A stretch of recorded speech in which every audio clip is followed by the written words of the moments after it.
Wonder by R.J. Palacio. Halloween. At lunch the next day, Summer asked me what I was going to be for Halloween. Of course, I'd been thinking about it since last Halloween, so I knew right away. Boba Fett. You know you can wear a costume to school on Halloween, right? No way, really? So, as long as it's politically correct. What, like no guns and stuff? Yeah, exactly. What about blasters? I think a blaster's like a gun, Augie. Oh man, I said, shaking my head. Boba Fett has a blaster. Well, at least we don't have to come like a character in a book anymore. In the lower school, that's what we had to do. Last year, I was the Wicked Witch from the West, from The Wizard of Oz. But that's a movie, not a book. Hello, Summer answered. It was a book first. One of my favourite books in the world, actually. My dad used to read it to me every night in the first grade. When Summer talks, especially when she's excited about something, her eyes squint like she's looking right at the sun. I hardly ever see Summer during the day, since the only class we have together is English. But ever since that first lunch at school, we've sat at the summer table together every day, just the two of us. So, what are you going to be? I asked her. I don't know yet. I know what I'd really want to go as, but I think it might be too dorky. You know, Savannah's group isn't even wearing costumes this year. They think we're too old for Halloween. What? That's just dumb. I know, right? I thought you didn't care what those girls think. She shrugged and took a long drink of her milk. So, what dorky thing do you want to dress up as? I asked her, smiling. Promise not to laugh. She raised her eyebrows and her shoulders embarrassed. A unicorn? I smiled and looked down at my sandwich. Hey, you promised not to laugh, she laughed. Okay, I said, but you're right, that is too dorky.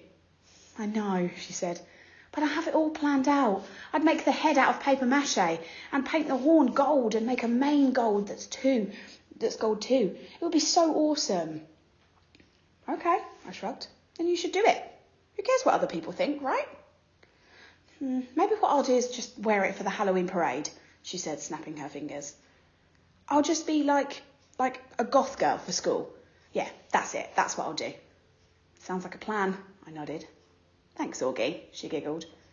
You know, that's what I like best about you. I feel like I can tell you anything. Yeah? I answered, nodding. I gave her a thumbs up sign. Cool beans. School pictures.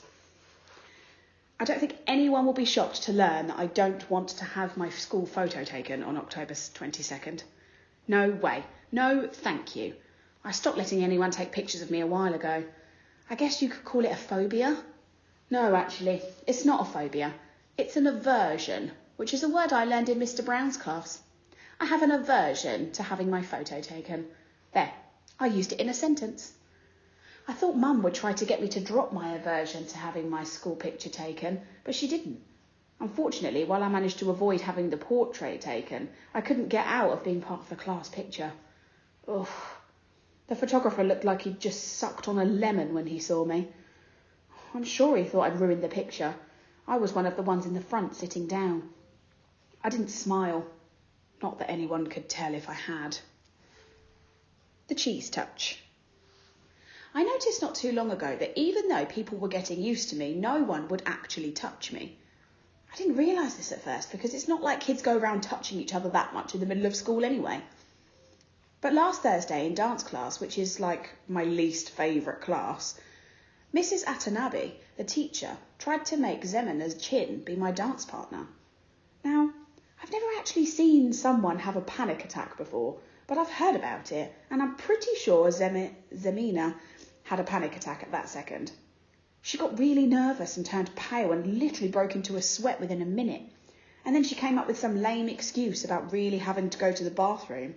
Anyway, Mrs. Atanabe let her off the hook because she ended up not making anyone dance together.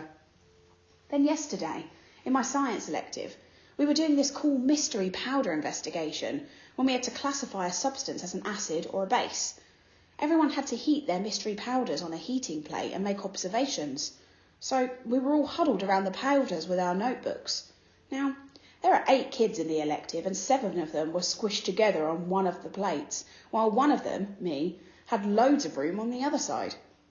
So of course I noticed this, but I was hoping Miss Rubin wouldn't notice this because I didn't want her to say something. But of course she did notice, and of course she said something. "Guys, there's plenty of room on that side. Tristan, Nino, go over there," she said. So Tristan and Nino scooted over to my side. Tristan and Nino have always been okay nice to me. I want to go on the record as saying that. Not super nice, like they go out of their way to hang out with me, but okay nice. Like they say hello to me and talk to me like I'm normal. And they didn't even make a face when Miss Rubin told them to come on my side, which a lot of kids do when they think I'm not looking. Anyway, everything was going fine until Tristan's mystery powder started melting.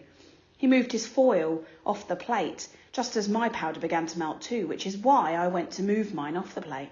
Then my hand accidentally bumped his hand for a fraction of a second. Tristan jerked his hand away so fast, he dropped his foil on the floor and also... he dropped his foil on the floor while also knocking everyone else's foil off the heating plate. "Tristan!" yelled Miss Rubin, but Tristan didn't even care about the spilled powder on the floor or that he'd ruined the experiment. What he was most concerned about was getting to the lab sink to wash his hands as fast as possible. That's when I knew for sure that there was this thing about touching me at Beecher Prep. I think it's like the cheese touch in The Diary of a Wimpy Kid. The kids in that story were afraid to catch the cooties if they touched the old mouldy cheese on the basketball court. At Beecher Prep, I'm the mouldy cheese. Costumes. For me, Halloween is the best holiday in the world. It even beats Christmas. I get to dress up in a costume. I get to wear a mask. I get to go around like every other kid with a mask and nobody thinks I look weird. Nobody takes a second look. Nobody notices me. Nobody knows me. I wish every day could be Halloween. We could all wear masks all the time. Then we could walk around and get to know each other before we get to see what we look like underneath the masks. When I was little, I used to wear an astronaut helmet everywhere I went. To the playground, to the supermarket, to pick Via up from school. Even in the middle of summer, though it was so hot my face would sweat. I think I wore it for a couple of years, but I had to stop wearing it when I had my eye surgery. I was about 7, I think. And then we couldn't find the helmet after that. Mum looked everywhere for it. She figured that it had probably ended up in Gran's attic, and she kept meaning to look for it. But by then, I'd gotten used to not wearing it. I have pictures of me in all my Halloween costumes. My first Halloween I was a pumpkin. My second I was Tigger. My third I was Peter Pan. My dad dressed up as Captain Hook. My fourth I was Captain Hook. My dad dressed up as Peter Pan. My fifth I was an astronaut. My sixth I was Obi-Wan Kenobi. My seventh I was a clone trooper. My eighth I was Darth Vader. My ninth I was the Bleeding Scream, the one that has fake blood oozing out over the skull mask. This year I'm going to be Boba Fett. Not Boba Fett the kid in Star Wars Episode 2, Attack of the Clones, but Boba Fett in the man from Star Wars Episode 5, The Empire Strikes Back. Mum searched everywhere for the costume, but couldn't find one in my size, so she bought me a Jango Fett costume since Jango was Boba's dad and wore the same armour, and then painted the armour green. She did some other stuff to it to make it look worn too. It looks totally real. Mum's good at costumes. In homeroom, we all talked about what we were going to be for Halloween. Charlotte was going to be Hermione from Harry Potter. Jack was going as a Wolfman. I heard Julian was going as Jango Fett, but that was a weird coincidence. I don't think he liked hearing that I was also going as Boba Fett. On the morning of Halloween, Via had this big crying meltdown about something. Via's always been so calm and cool, but this year she's had a couple of these kinds of fits. Dad was late for work and was like, "Via, let's go. Usually Dad is super patient about things, but not when it comes to his being late for work. And his yelling just stressed out Via even more, and she started crying louder. So Mum told Dad to take me to school and that she'd deal with Via. Then Mum kissed me goodbye, and quickly, before I even put on my costume, and disappeared into Via's room. "Augie, let's go now," said Dad. "I have a meeting I can't be late for." "I haven't put my costume on yet." "Also, put it on already. 5 minutes. I'll meet you outside." I rushed to my room and started to put on my Boba Fett costume, but all of a sudden, I didn't feel like wearing it. I'm not sure why.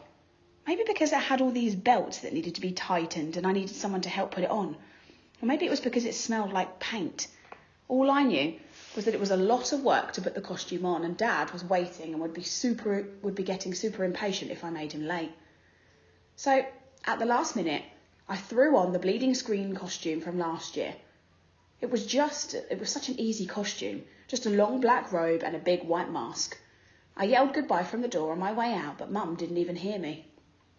"I thought you were going as Jango Fett," said Dad when we got outside. "Oh, Boba Fett."